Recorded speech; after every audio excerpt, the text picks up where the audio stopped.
যে আসিয়া পৃথিবীবাসীকে বলছিল, হে পৃথিবীর নারীরা, গোটা পৃথিবীর নারীদেরকে প্রতিদিন হযরতে আসিয়া বলে, হে ঈমানদার নারীরা, আমি সেই নারী যে নারী এই পৃথিবীর সর্বনিকৃষ্ট কাফের, খোদা দাবিদার ফেরাউনের মতো নিকৃষ্ট কাফের, এত বড় কাফের ঘরে থেকেও আমার শরীরের আসিয়ার, হযরতে আসিয়াকে সারা শরীরের মধ্যে, খোদার কসম কিতাবে আছে, তাফসিরে আছে, আসিয়ার শরীরটার মধ্যে ফেরাউন একটা একটা করে পেরেক মারছে, পেরেক, সারাটা শরীরের মধ্যে পেরেক মারছে, পেরেক, তার কাটা পেরেক মাইরা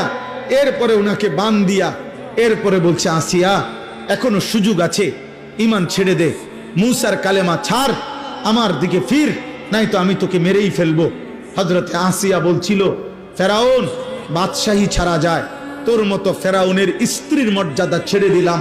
রাজপ্রাসাদ ছেড়ে দিলাম, রাজরানীর মর্যাদা ছেড়ে দিলাম, কিন্তু ফেরাউন তুই জানোস না, কলিজায় যে ঈমান আছে সেই ঈমান ছাড়া যায় না, মালিক ছেড়ে দেওয়া যায় না,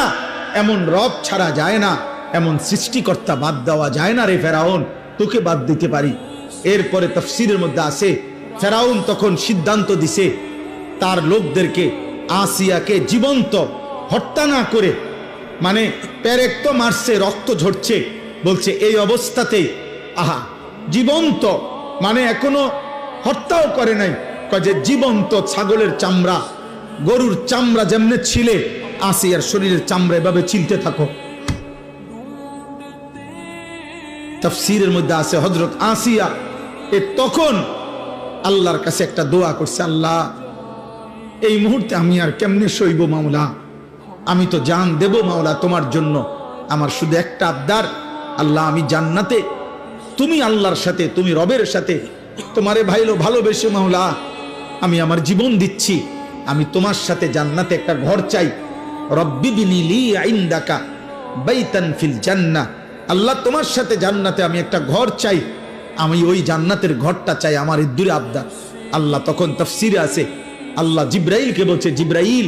আমার আসিয়ার জান্নাতের ঘর তার চোখের সামনে নিয়ে যাও, ও যেন জান্নাতের ঘর দেখতে দেখতে শহীদ হয়ে জীবন দিয়ে আমার জান্নাতে চলে আসে।